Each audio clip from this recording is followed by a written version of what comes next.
حضرت امام موسیٰ کاظم علیہ السلام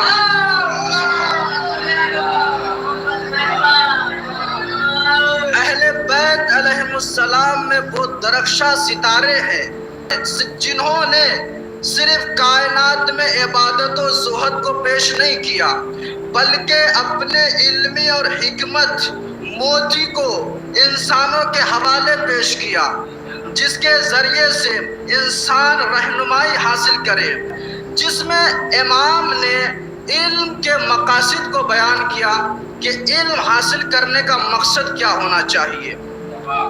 امام نے 4 چیزیں بیان کی ہے کہ علم حاصل کرنے کا مقصد کیا ہے۔ امام فرماتے ہیں کہ میں نے علم کو پایا 4 چیزوں میں، یعنی اگر تم علم حاصل کر رہے ہو تو اس کا مقصد کیا ہونا چاہیے۔ امام نے پہلا مقصد بیان کیا کہ دیکھو جب تم علم حاصل کر رہے ہو تو اس کا پہلا مقصد ہے رب کو پہچاننا، یعنی خدا کی وحدانیت۔ اولھا ان تعرف ربک، یعنی خداوند عالم کی معرفت۔ یہ علم کا ایک پہلا بنیادی اصول ہے اور یہ ایک اہم نکتہ ہے۔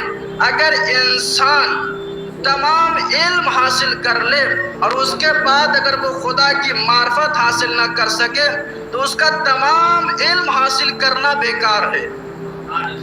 خدا کی معرفت سے مراد یہ نہیں کہ صرف اس کے وجود کو مان لیا جائے بلکہ اس کی عدالت، اس کی رحمت، اس کی قدرت کو دل و جان سے قبول کرنا، یہ معرفت الہی ہے۔ یعنی جب انسان کو معرفت الہی حاصل ہو جائے گا تو اس کے دل میں خشیت پروردگار ہوگا، اور جب خشیت پروردگار کسی انسان کے دل میں پیدا ہو جائے تو وہ گناہ کی طرف نہیں جا سکتا، اس لیے کہ جس انسان کی توحید جتنی زیادہ مضبوط ہوگی وہ اتنا ہی گناہ سے بچے گا، اور جس انسان کی توحید جتنی زیادہ کمزور ہوگی وہ اتنا ہی زیادہ گناہ میں مبتلا ہوگا۔ ایک صلوات پڑھیں محمد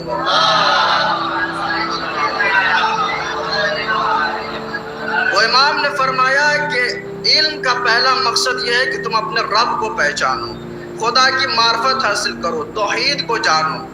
دوسرا مقصد کیا ہے؟ امام نے فرمایا کہ دوسرا مقصد علم کا یہ ہے کہ یہ دیکھو اللہ نے تمہارے ساتھ کیا کیا، یعنی خدا نے تمہیں وجود بخشا، خدا نے تمہیں عقل جیسی نعمت دی، خدا نے تمہیں ہدایت کا راستہ دیا، خدا نے تمہیں اسلام میں پیدا کیا، خدا نے ولایت جیسی نعمت دی۔ یعنی ان سب نعمتوں کو جب انسان سوچے گا اور غور و فکر کرے گا اور ان سب نعمتوں پر شکر ادا کرے گا تو اس کے اندر عاجزی اور شکر گزاری کا لمحہ پیدا ہوگا۔ ایک صلوات پڑھیں محمد والے۔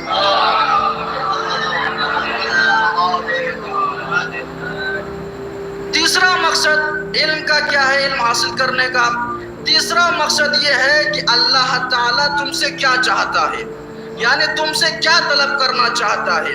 اس لیے کہ اللہ تعالیٰ نے کسی بھی انسان کو بغیر مقصد کے خلق نہیں کیا، اس کا کوئی نہ کوئی مقصد ہے۔ خدا چاہتا ہے کہ ہمارا بندہ اخلاقی زندگی گزارے، بندگی کرے، یعنی خدا کی عبادت کرے، یہ خدا انسان سے چاہتا ہے۔ اور چوتھا علم کا مقصد کیا ہے؟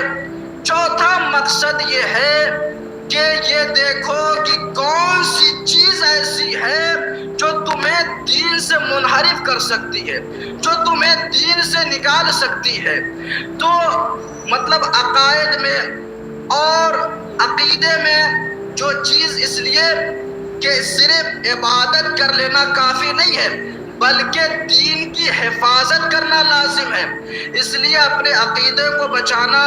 اور یہ دیکھیں کہ عقیدہ مثلاً امام 12 ہے اور ہم 6 کو مانیں تو یہ ہمارا عقیدہ غلط ہو جائے گا اور ہم دین سے باہر چلے جائیں گے۔